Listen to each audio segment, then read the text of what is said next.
Ẹ káàárọ̀, àkí gbogbo ilé pátá, àkí gbogbo ẹ̀yin èèyàn wa, ẹ̀yin màmá wa, ẹ̀yin bàbá wa, ẹ̀gbọ́n wa, àbúrò wa lọ́kùnrin àti ní obìnrin, àkí gbogbo yín pátá níbi gbogbo tí ẹ ti ń wò wá. Níbi gbogbo tí ẹ ti ń fi ojú ayọ̀ wò wá, àkí yín gidigidi gan, ẹ ṣé gan. Ojú tẹ́ fi ń wò wá ò ní fọ́. Mo sì kí yín pé ẹ kú ọjọ́ ìsinmi. Ẹ̀mí gbogbo wa pátá ó máa ṣe púpọ̀ rẹ̀ nínú ayé. Ẹ ṣé gan ni. Mo fàkókò yìí kí gbogbo àwọn Mùsùlùmí pátá tí wọ́n wà ní inú àwẹ̀ lọ́wọ́lọ́wọ́ báyìí. Ẹ̀mí máa ṣíkà lórúkọ ti Jésù. Ẹ̀mí yín máa ṣíkà o. Èyí tẹ́ ẹ ṣe tọdún yìí, ẹ máa ṣe tọdún tó ń bọ̀ láyọ̀ àti àlàáfíà. A wà ní ṣe nínú ìnira, a ò ní ṣe nínú ìbànújẹ́, a ò ní ṣe nínú ìpayín keke àti ẹkún tó ń bẹ ní orílẹ̀-èdè Nàìjíríà yìí ní agbára Ọlọ́run. Mo kí gbogbo yín, ẹ̀yin màámi tó wà ní Amẹ́ríkà, ẹ ṣé gidigidi gan. Ẹ̀yin bàbá mi tó wà ní Amẹ́ríkà, let's say American, Europe, Asia, gbogbo àgbáyé pátá. Ẹ̀yin tẹ́ wà ní Nàìjíríà, ẹ̀yin bàbá wa, ẹ̀yin ìyá wa, ẹ̀yin àbúrò wa, ẹ̀yin ẹ̀gbọ́n wa, tẹ́ wà Nàìjíríà náà, àkí gbogbo yín. Àdúpẹ́ gidi gan. Nítorí pé báwa ò bá kúkú dúpẹ́, a máa dàbí ọlọ́ṣà oko ni lẹ́rù lọ. A ní láti dúpẹ́, ẹ̀tọ́ wa ní ká dúpẹ́ lọ́wọ́ yín. Gbogbo ìgbà là ń rí ọwọ́ yín nínú fídíò wa ni. Ẹlòmíì máa ti ẹ̀ pè wá gan, a máa bí bàbá dátà lẹ̀ ń lò yìí, dátà lẹ̀ ń lò. Ohun tẹ́ ẹ dẹ̀ ń sọ yìí, àwọn rí pé òtítọ́ ọ̀rọ̀ pọ̀ nínú gbogbo tẹ́ ń sọ. A béèrè kí ni nọ́mbà tá fi ń ṣe dátà, a send ẹ̀ sí wọn. Ẹlòmíì àti ẹ̀ wò, a lọ wo nọ́mbà wa lórí kíní Facebook, tó bá pé nọ́mbà wa náà ni, a send credit síbẹ̀. A dúpẹ́ lọ́wọ́ yín. Tí tá a bá sọ síta, a dàbí ọlọ́ṣà kó ni lẹ́rù lọ ni o. Yínníyínní, ó nídìí tí yínníyínní.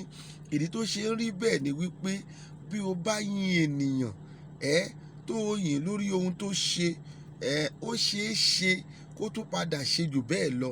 A wá gbàdúrà fún yín ní orúkọ Ọlọ́run. Gbogbo èyí tí ẹ ò jẹ́ kí prógrámù yìí kó lọ sílẹ̀. Ọ̀pọ̀ náà ìmí ìmí ò ní send ẹ̀. Ìmí kọ́ máa send picture, náà máa send fídíò wa.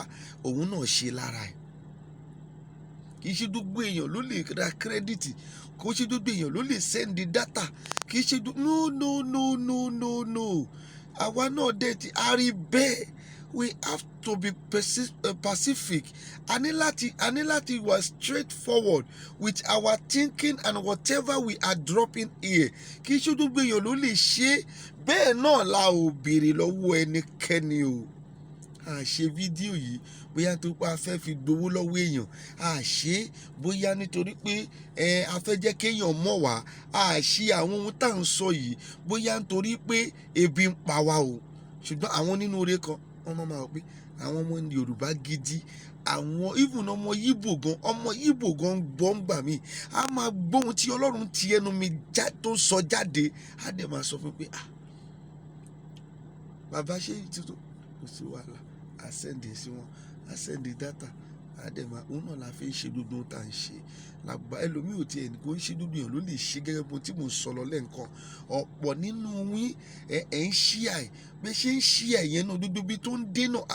Àlùbáríkà ni, àlùbáríkà Ọlọ́run á sì máa bá gbogbo yín. Ẹlòmíì ò tún share, ọkàn ẹ̀gan lásán. Ibi tó ń gbé àwọn ọ̀rọ̀ yìí lọ, ó ju tẹni tó share lọ. Gbogbo yín pátápátá tẹ́ ṣáà náwó nínú wípé kí Yorùbá nation nípasẹ̀ ohun gbogbo tí àwa ń sọ jáde yìí kó lè wá sí ìmúṣẹ. Gbogbo yẹn ò ní ṣubú ara o, ẹ ò sì ní ṣubú ẹ̀mí. Bó ṣe máa rí nìyẹn lágbára YORUBA, YORUBA, bó ṣe máa rí nìyẹn lágbára Ọlọ́run.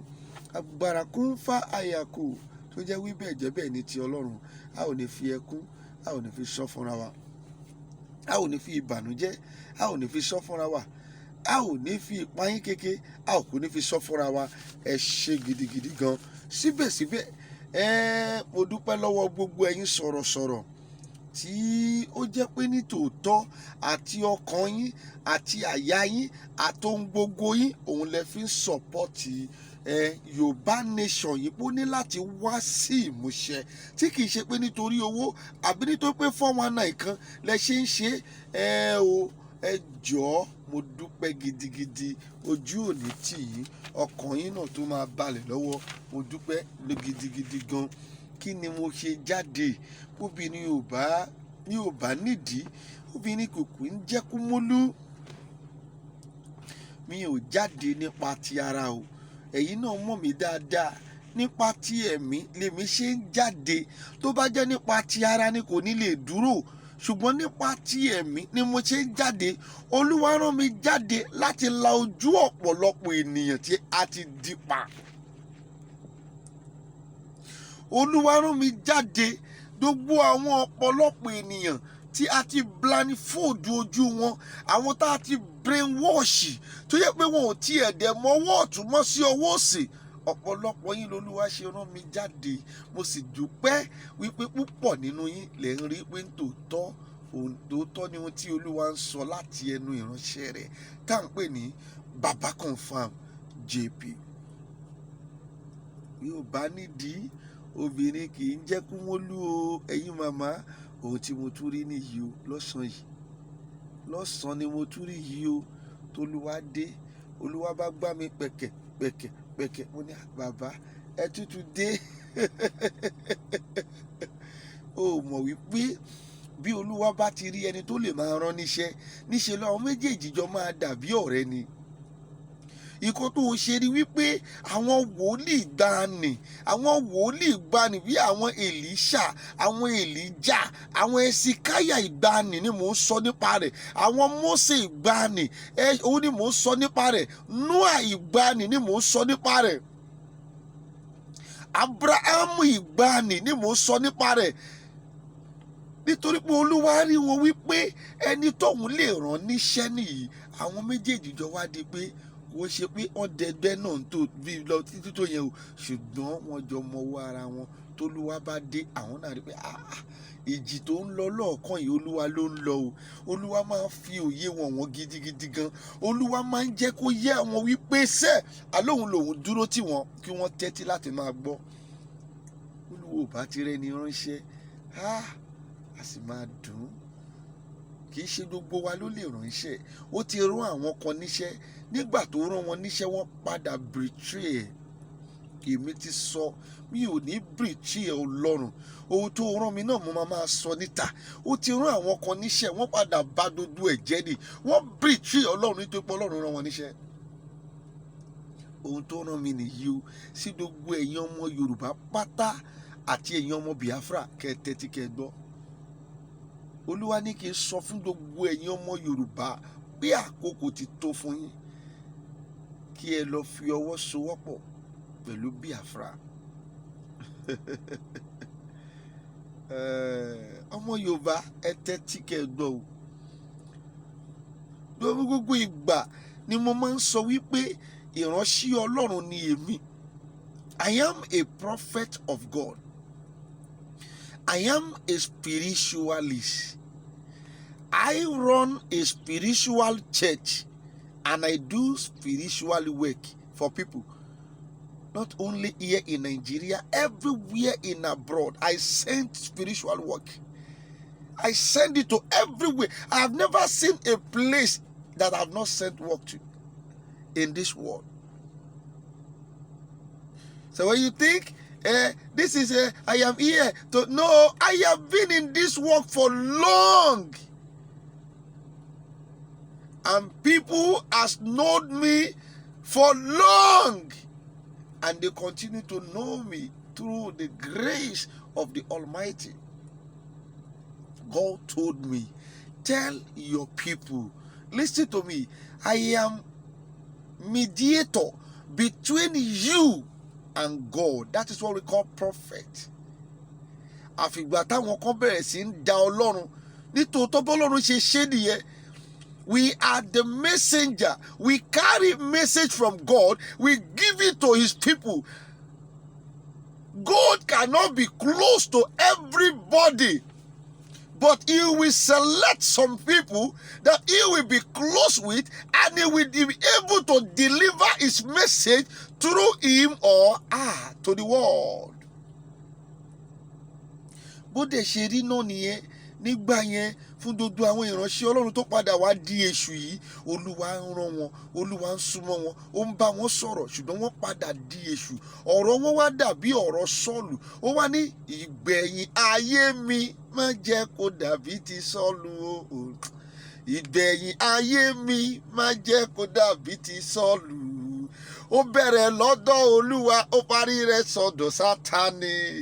Ó bẹ̀rẹ̀ lọ́dọ̀ Dádì, ó parí rẹ̀ sọ́dọ̀ Sátánì. Ìgbẹ̀yìn ayé mi má jẹ́ kó dàbí ti Sọ́ọ̀lù o. Ọba bó ṣe ṣe fáwọn yẹn nìyẹn. Ṣùgbọ́n wọ́n padà fuck up. Wọ́n padà tìtorí owó. Wọ́n padà tìtorí owó. Wọ́n fuck up. Èṣù dé bí èṣù ṣe bó ṣe tàn Éfà ní ìgbàanì. Éfà was made genuinely, while Adam also was made genuinely. Èṣù ló dé tèṣù tàn Éfà. Bí inú lọ̀rọ̀ àwọn ìránṣẹ́ Ọlọ́run tó rí yẹn, àwọn Adébóyè ni, àwọn Olúkọ̀yà ni, àwọn Kúmúyì ni, àdójú àwọn ìránṣẹ́ Ọlọ́run tó rí tí wọ́n wá rí tó ṣe rádaràdá sí. Bẹ́ẹ̀ ni òní Ọlọ́run pè wọ́n genuinely, ṣùgbọ́n nígbà tí èṣù dé, èṣù tàn wọ́n. Nígbà tí àwọn politician dé, wọ́n tàn wọ́n pẹ̀lú owó, wọ́n sì bà owó lọ. Ó jẹ́ ohun tó ń bà Ọlọ́run nínú jẹ́ ní gbogbo ìgbà. That is just the simple explanation of it. Did God made Adam, he make Eve, he make them genuinely for his own use, but devil came and he confused them. Okay, look at this. Whoa, ohun kan tí bàbá ní kó máa jẹ yẹn yóò mọ̀ pé ó dùn gidigidi gan. Ifá ní ó dùn gidigidi gan kẹ̀, ó dùn gidigidi gan. If that èṣù mú kìíní yẹn tó kọ́kọ́ mú báyìí, tó mú èso yẹn èṣù kọ́kọ́ jẹ báyìí. Sori pé ó dùn.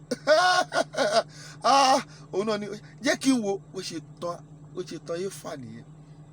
God made them genuinely. He made them perfect. He made them for his own use. All these prophets, all these so-called major prophets that we are hearing their names up and down. God made them genuinely. He made them for his use. He made them so that he can be passing message through them to you. But later, devil comes. Who is the devil? The politician comes.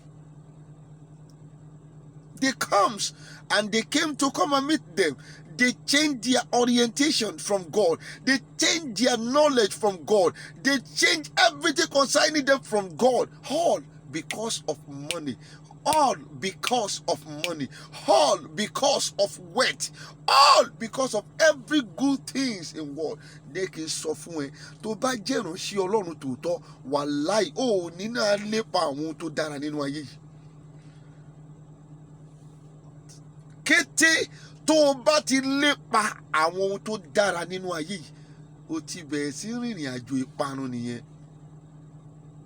Kò sí bó ṣe fẹ́ ṣe, wọ́n ti ń lépa mo fẹ́ ra mọ́tò 5 billion. Listen to me, any man of God that have nothing, that have at least 2 million in his account, it has become a robber. I am telling you, for what? What do you want to use it for? You are a man of God and you have such a money in your account. What do you want to use it for? Talk less of uncountable billions, uncountable trillions. That is why you will know that this world has come to an end. That is why you will know that God has said it. ó ní wọ́n máa wá, wọ́n sì máa jáde, wọ́n máa ṣe iṣẹ́ ìyanu ní orúkọ mi. Ó ti padà lẹ́yìn gbogbo àwọn tí mo dárúkọ yìí. Síbẹ̀ ẹ̀yin ò fẹ́ gbà fún ẹni tí Ọlọ́run rán lọ́wọ́lọ́wọ́. Ẹ lérò pé àwa tá à ń bá yín sọ̀rọ̀ we are fake. Ọlọ́run ló rán àwa níṣẹ́. Ọlọ́run rán wa jáde ni a sì máa sọ tẹnu wa. You cannot tell us not to say the truth about things. For those pastors to betray God, we never tell God not to send another person. Ṣùgbọ́n yóò fẹ́ gbọ́ ti ẹlòmíì mọ̀ tí àwọn èèyàn yẹn tí wọ́n ti brainwash yìí, tí wọ́n ti ti gíbọ̀ yìí ní etí, tí wọ́n ti ṣẹ́ etí, tí wọ́n ti ṣẹ́mú etí, ìyẹn nìkan lè fẹ́ máa gbọ́. But I am here to open your eyes, just listening to what God asked me to tell you, because time is going. This video will not have a segment, it will not have a part. I just want to drop everything here and I will leave. Today is Sunday. We need to prepare for the Almighty God. But He sent me to you that you are watching this video. He sent me to every Yoruba children. He sent me to every Biafra children, that we should join our hand together. God said, join, tell them. This is the way He put it. God said, I want to read it out. I write it down. God said, tell your people to join hand with Biafra. Who is my people? He's talking about Yoruba nations. He's talking about Yoruba nation. Tell Koiki, tell Sunday Igboho, tell Professor Banji Akitoye, and whosoever carrying the staff of Yoruba nations, whosoever carrying the staff of Biafra, tell them that they should go and join hands together now to face the battle. Because forget about it, there must be war. I am telling you all the time, since the day God has sent me out concerning this Yoruba nation issue, I have been saying it. Many people will come out and comment repeat in Koju. I will repeat it. You know why I repeat? Because the one I have dropped before, I have not seen changes. I cannot go to another. I cannot advance. God cannot make me to advance. I don't send myself. It is Him that is sending me. For you that don't know what you are saying, I have given you the fact that is there. I cannot advance. I must finish and perfect which He has told me. He sent me to you. This is he said, God said they are fighting for the, look at it. After He said the first one, He dropped this one. And God said, look at your son, my son. Do you know they are fighting for the same purpose? Do you know that both Yoruba nation and Biafra are fighting just for one purpose? I said yes. Said, therefore, son, tell your people to join hand in perfect unity, not in betray. Tell your people to join hand in perfect unity with Biafra to fight the battle, and they will succeed the battle. That's what God told me. Èmi kì í ṣe mbaka o. Èmi kì í ṣe mbaka. Tó bá wo ìgbáyé Buhari tí Buhari máa kọ́kọ́ wọlé, mbaka òun ló ṣe kíní fún, òun ló campaign fún, òun náà wà láwọn tó campaign fún Buhari. Ṣé ó ti fọ́nbù sí? Ṣùgbọ́n síbẹ̀síbẹ̀ nítorí pé wọ́n ti kan igi mọ́ etí àwọn èèyàn, nígbà tí èèyàn pé rẹ̀ ní ìránṣẹ́ Ọlọ́run tó dẹ̀ lanu pé Olúwa ló sọ pé báyìí lòun wí, ẹ vóòtì fún Buhari ni mẹ̀sáyà wa, òun ni Mósè wa, tó dẹ̀ yá tí dodo ẹ̀ padà rí báyìí, tí dodo ẹ̀ dàrú, ẹ sì tún tẹ̀lé irú ẹni bẹ́ẹ̀. Ṣé pé nǹkan ti ṣẹlẹ̀? Olúwa ní kèmí lajú yín níṣẹ́, ojú yín ti fọ́. A ní gbogbo ẹ̀ tẹ́ ẹ bá sì ń tẹ̀lé àwọn ìránṣẹ́ Ọlọ́run olórí burúkú yìí, a ní kẹ́ ẹ padà lẹ́yìn wọn. Ẹ ní láti padà. A rán mi sí yín ni, and I'm going to tell you the truth. Later, about this week, he begin to say again, God said he should do. Olúwa ní kò ń padà lẹ́yìn ẹ̀yin Buhari. ṣe ó ti gbàgbé wípé Mbaka ti gbàgbé wípé òun lòun campaign fún Buhari bí Olúwa sọ wípé Buhari ni mẹ̀sáyà. Now ó tún wá sọ pé ìlú àti dójú ẹ ti dàrú, ó tún wá Olúwa ní kò ń padà lẹ́yìn. Ṣẹ́yìn dọ́ọ̀lù ni, ṣẹ́yìn ti dọ́ọ̀lù, ẹ̀yin tẹ̀ ń dọ́ mi ṣẹ́ ti dọ́ọ̀lù ni. Ṣé brain yín wọ́n ti yọ kúrò bẹ́ẹ̀ ni? So we have to be thinking, these people are not a man of God, they are 419, they are scammer. The same thing Olukoya, the same thing Adeboye, the same thing Oyedepo. I may not remember to deliver all their names, but listen to me. All the major prophets, they are 419. They are scammers. They are thieves. God did not use them again. So for Biafra, Yoruba nation, God sent me to you. Join hands together. Join hands together to make it done. If not, there is a problem. Biafra cannot fight the battle alone. That is what God told me. Yoruba cannot fight this battle alone. We don't have people to support us. Why the Fulani Hausa, they bring many people from Chad, they bring many warlike from Mali, they bring many warlike from the close neighboring country to them. They bring them in Nigeria. Biafra cannot fight it alone. God is revealing the secret. He said, Yoruba nation cannot fight it alone. We need to join hands together. Then we will succeed. That's not the Bible. That's what God said. I never come out to tell you what is in my mind. Not even all the video people are sending to me. I don't even watch all of them. The only thing is that I ask God, what is the next thing? The next thing now God told me, sell all the leaders, all the people that the staff of Biafra is in their hand, all the people that the staff of Yoruba nation is in their hand, tell them to join hands together in order to fight this battle, because they will win the battle. The Lord is in the battle. They will win the battle.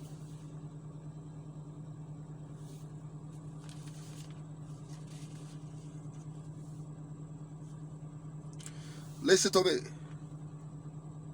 Record it down. This is a social media. All whatever we are dropping there is a record. They will still go and bring it out. People will bring it out one day. It's a record. Just jot it down. If we did not fight this battle, listen to me. What we are saying is that we want to remain in slavery.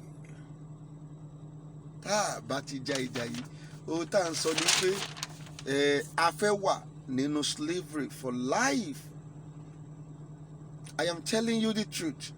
That is just all. That this video, it is a message to the Biafra and Yoruba nations. God asked me to tell you, join hands together to fight the battle. Yoruba, listen to me. A man believe pé ẹ̀gbọ́n, a man believe pé ẹ man ní Yorùbá gbọ́n, ẹ ò gbọ́n. Kò sọpọlọ lórí yín. Ọ̀pọ̀lọpọ̀ ló máa sọ bẹ́ẹ̀. Àwọn you don't know. Kò sí ọpọlọ. This case, issue tó wà lẹ́yìn, I am telling you, don't be smarter than yourself. Just let us listen to what God is saying and you should move it. Move it. I am saying it the whole time. Move it. Yorùbá ní ọdún ló fi dá lé Ifẹ̀. Ọdún wo ló fi dá lé Ifẹ̀? Òmùgọ̀ ní gbogbo ọmọ òmùgọ̀. Ó fọgbọ́n kankan dá lé Ifẹ̀ kankan mọ́. Nígbà kan nìyẹn. Àwọn ọmọkọ́mọ ọmọ àlè tí wọ́n gbé sórí ipò ọba. Àwọn ọmọ àlè tí wọ́n gbé sórí ipò ọba ti dá gbogbo ẹ̀rú. Ọgbọ́n kan kò sí nílé Ifẹ̀ mọ́, owó ni wọ́n fi ń ṣe é. Kò sí bá a ṣe fẹ́ ṣe o. Sọ pé mò ń tẹnu mọ́ gbogbo ìgbà. Nítorí ni àwọn tó ń kọ́mẹ̀tì máa ní, I am always saying the same thing. No, I don't say the same thing. Tí ìbátìrì changes, I cannot advance. I will continue saying it until there is a change. God said, I want to remind you again, Nigeria will break. Number 2, Yoruba nation will come out of it. Number 3, these politicians, all these people ruling Nigerians, they will not be ready to relieve us in peace, except war. That is number 4. And now he has added it. If you want to win this war, you, Yoruba nation, you, Biafra, come together in perfect unity so that we can win this war. There is a war ahead. There is no way we can do it except we want to be in slavery forever, except we want to serve Fulani, Hausa forever. People that does not know how to write book. Even in the Senate, they are in the Senate. If they are speaking English, their English will be irritating you.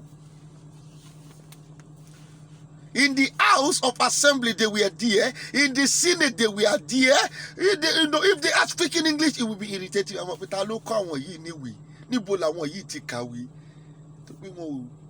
Irú àwọn yẹn ló wá máa rúlù wa, ló wá máa intimidate wa.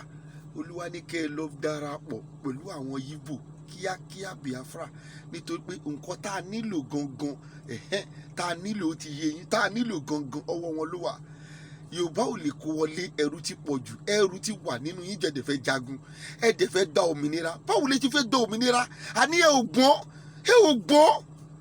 Now Olúwa wá sọ fún mi pé kí n sọ fún yín, ẹ tètè ẹ lọ bá Yíbò, àwọn tó bá di ọ̀pá àṣẹ Biafra wọn ètè lọ bá wọn báyìí. Kẹ́ ẹ lè jọ fọwọ́sowọ́pọ̀ ní ìṣọ̀kan gidi ní perfect unity tí kì í ṣe betrayal. Kẹ́ ẹ lọ fọwọ́sowọ́pọ̀ tó pé ohun tá a nílò gangan àwọn ló lè gbé wọlé, ọwọ́ wọn ló wà. Mo bẹ̀ tètè share fídíò yìí, jẹ́ kó dé bí tó jẹ́ kó dé, jẹ́ kó di ọwọ́ àwọn tó jẹ́ kó lọ síbi tó jẹ́ kó dé, ẹ jẹ́ kó gbà dání kíákíá, kó bẹ̀ sí share ẹ máa dé lọ everywhere. Dodo tó jẹ́ kó dé ní ká gbé lọ. Yíbò yẹ gangan àwọn ní Olúwa ní kí n sọ fún yín pé ká jọ join hand together. Tẹ́yìn náà bá lọ bá wọn, gbọ́dọ̀ gbà, wọ́n máa gbà tó bá àwọn gan ti expect yín. Olúwa ti bá wọn sọ̀rọ̀ already. Olúwa ti bá Biafra sọ̀rọ̀ dé, ó ti bá wọn sọ̀rọ̀ nípa wa. Tẹ́yìn gan bá ti bá gbé súnmọ́ wọn lẹ́sẹ̀kẹsẹ̀ lọ́ máa gbà. Ṣùgbọ́n ẹ ṣe ní unity, ẹ má jẹ́ ọ̀dàlẹ̀ fún wọn. Thank you very much. Baba Confirm JP ló sọ̀rọ̀. Mo ń bọ̀.